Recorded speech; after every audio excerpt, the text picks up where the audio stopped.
Assalamualaikum warahmatullahi wabarakatuh. Perkenalkan, nama saya Budi, mahasiswa Politeknik Pembangunan Pertanian Bogor, NIM 0102 24 761, mata kuliah Teknologi Pemupukan.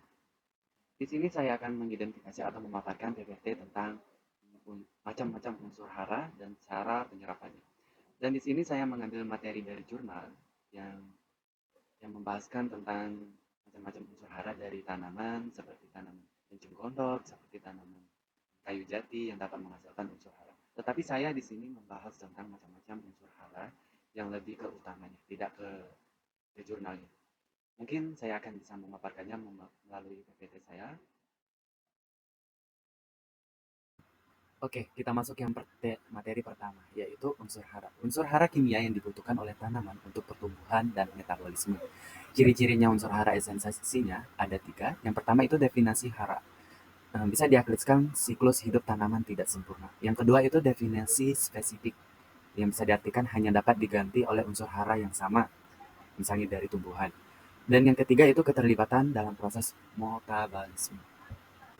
Dan yang kedua ini, slide kedua itu menurut ahli, yang pertama itu menurut Armond dan Stochan tahun 1939.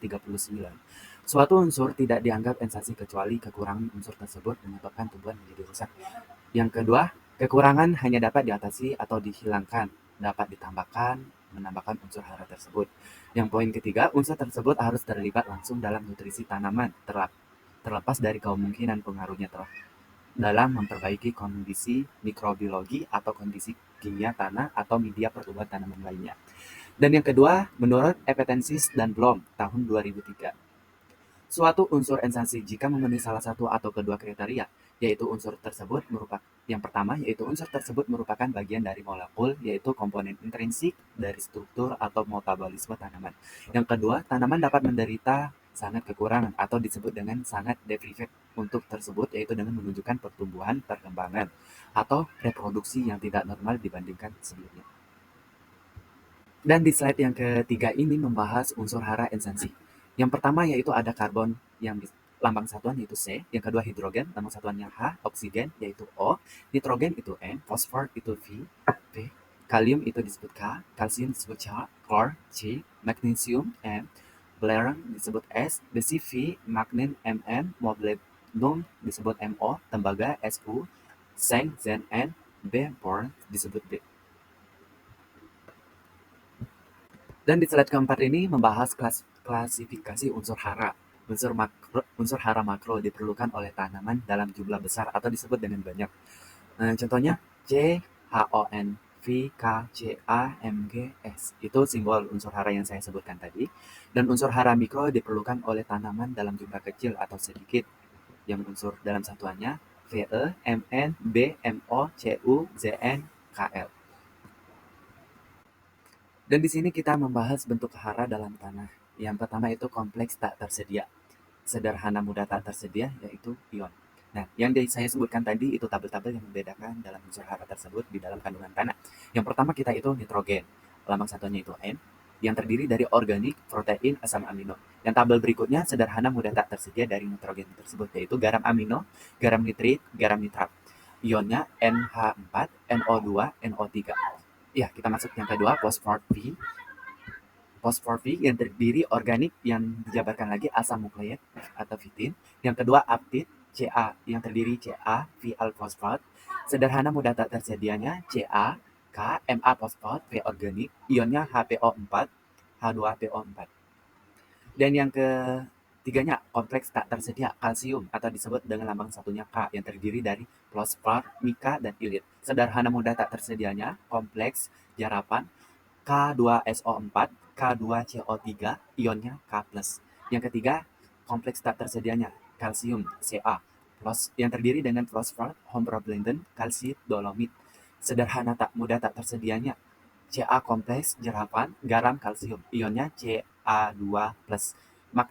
Yang keempat, magnesium Mg development sederhana. Sederhana mudah tak tersedianya Ma kompleks jerapan garam, ionnya Mg2+. Yang kelima, belerang disebut dengan S yang terdiri dengan peat, ging, organik. Sederhana mudah tak tersedianya sulfuric suclar S2 2 Nah, dan di sini kita membahas dengan suplai dan ketersediaan hara, baik itu di dalam tumbuhan maupun di dalam tanah. Istilah ketersediaan itu dapat diartikan itu sendiri masih belum terdefinisikan secara baik, namun telah diartikan sebagai kondisi di mana tanaman mampu mendapatkan hara secukupnya. Ketersediaan hara bagi tanaman ditentukan oleh faktor yang mempengaruhi kemampuan tanah, mensuplasi hara, dan faktor yang mempengaruhi kemampuan tanaman untuk menggunakan unsur hara yang disediakan. Yang ketiga, penetapan faktor-faktor tersebut dapat dilakukan melalui kegiatan uji tanah dan menginterpretasikan hasil dalam konteks perilaku yang mungkin diperlukan oleh tanah atau tumbuhan. Dan di sini kita ada Integrate Plant Nutrient Composition. Yang lambang kalau dilihat dari PPT saya, itu pusatnya itu ada IPN yang terbagi menjadi 4, soil status, soil management, crop management, nutrient management. Dijelaskannya di sini ada berapa tahap toh. Yang pertama itu derivation and development. Ada 5. Yang pertama market access. Yang kedua laboratorium applicability.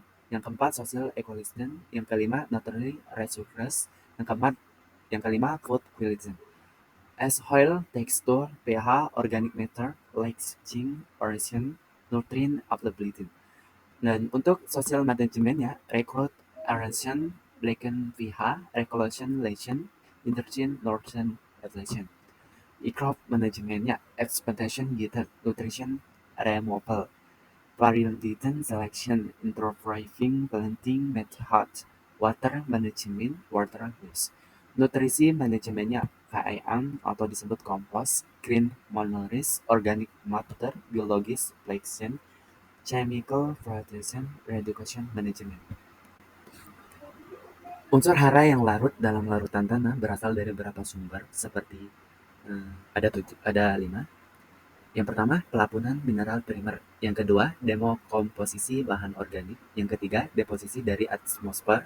Yang keempat, aplikasi pupuk. Yang kelima, air irigasi. Dan di sini dapat dipaparkan pengaruh HP tanah terhadap ketersediaan hara bagi tanaman. Di sini kita yang pertama itu ada Nutella, yang kedua nitrogen, yang ketiga potasium, yang keempat phosphorus, yang kelima sulfur, yang keenam kalsium, yang ketujuh magnesium, yang kedelapan iron, yang kesembilan magnes, yang kesepuluh boron, yang kesebelas copper and zinc. Pengaruh pH tanah terhadap ketersediaan hara bagi tanaman atau disebut dengan lanjutan. Kondisi pH tanah merupakan faktor penting yang menentukan kelarutan, cenderung keterseimbangan, fase padatan. Kelarutan oksida hidros dari V dan I secara langsung tergantung pada konsentrasi hidroksi atau disebut O2- dan menurun jika pH meningkat. Kation hidrogen H+ bersaing secara langsung dengan kation-kation asam lawis lainnya membentuk tapak kompleksi dan oleh karenanya kelarutan kation kompleks seperti Cu, Zn, alias meningkat dengan menurunnya pH. Pengaruh pH tanah terhadap ketersediaan hara bagi tanaman. Lanjutan yang dari yang saya sebutkan tadi, konsentrasi kation hidrogen menentukannya besarnya KTK tergantung muatan atau disebut dengan Diefenbacher. Dan dengan demikian akan mempengaruhi aktivitas semua kation tukar.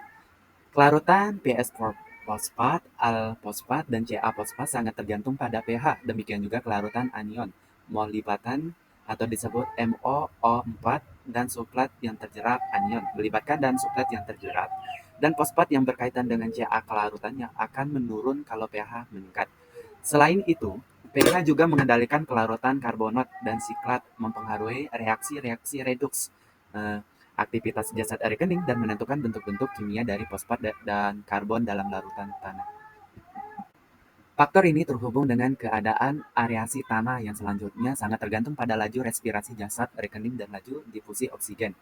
Ia mempengaruhi kelarutan unsur hara, mineral yang mempunyai lebih dari satu bilangan oksida atau disebut dengan valensi. Unsur-unsur ini adalah CH, O, N, S, P, E, MO, dan Cu. Ini lambang dari yang slide yang ketiga. Kejenuhan merupakan sebab utama dari buruknya areasi karena kecepatan difusi oksigen melalui pori-pori yang tersedia jauh lebih lambat dari pori-pori yang berisi udara. Dan di slide ini mungkin saya tidak bisa menyebutkan karena ini terlalu kecil di layar saya. Mungkin saya paparkan di dalam PPT saya. Penyerapan dan pergerakan hara tanaman. Gerak hara dari tanah ke akar. Yang pertama, intranspirasi akar. Yang kedua, aliran massa atau disebut mass flow. Yang ketiga, diffusion ion yang tergantung dengan ion. Yang pertama, mekanisme interpelasi akar yang dibahas dengan slide yang pertama tadi, yang sebelumnya. Melalui pertukaran kontak dilanjutkan oleh Jenny dan Operation 1939. Akar tanaman hidup, tumbuhan atau manjang dan terobos kontak dengan partikel sehingga bagian akar dapat melakukan kontak langsung dengan hara yang berada di dalam larutan tanah atau bagian tanah yang lainnya. Kedalaman pada 0 sampai 20 cm akar menduduki 1% volume tanah. Yang kelima, unsur hara Ca dan EMG UH yang banyak dipaspok dengan intervensi akar. Intervensi meningkatkan dengan adanya mycorrhizin karena adanya simbiosis antara jamur dan akar tanaman. Dengan tarikan tersebut, efek positif mycorrhizin ini paling besar pada tanah yang kurang subur karena hifa jamur akan meningkatkan luas permukaan jarapan akar tanah. Estimasi sumbangan inspirasi akar terhadap kebutuhan hara tanaman dapat dilakukan estimasi dasar 3 asumsi berikut. Yang pertama, jumlah magnesium hara yang terinspirasi dalam jumlah yang diperkirakan tersedia dalam volume tanah yang ditempati oleh akar. Yang kedua, akar menempati rata-rata 1% dari total volume tanah. Yang ketiga, sekitar 50% dari total volume tanah terdiri atas pori-pori. Oleh karenanya, akar menempati sekitar 2% dari total ruang pori-pori. Yang poin kedua, mekanisme aliran massa atau disebut dengan mass flow. Ada berapa poin? Yang poin pertama, mekanisme aliran massa disebut mass flow adalah suatu mekanisme gerakan unsur hara di dalam tanah menuju ke permukaan akar bersamaan dengan gerakan massa aliran atau aliran yaitu penyerapan aliran oleh tanaman. Dengan adanya proses transpirasi tanaman, jumlah hara yang bergerak sebanding dengan jumlah air yang diserap tanaman dengan konsentrasi hara di dalam air tersebut. Mekanisme ini sangat dipengaruhi oleh kelembapan pada tanah. Jika kelembapan rendah, maka gerakan aliran massa juga berkurang. Yang ketiga, unsur hara yang ketersediaan bagi tanaman melalui mekanisme ini meliputi nitrogen 80%, kalsium 71,4%, belerang 95,0%, dan MO 95,2%. Yang ketiga, mekanisme difusi. Difusi ini juga ada beberapa poin. Yang pertama itu difusi adalah proses pergerakan hara di dalam larutan tanah. Karena adanya perbedaan konsentrasi hara dalam tanah, jadi pergerakan dari bagian berkonsentrasi tinggi ke rendah. Misal, yang poin kedua, konsentrasi unsur hara pada permukaan akar tanaman lebih rendah dibandingkan dengan konsentrasi hara dalam larutan tanah.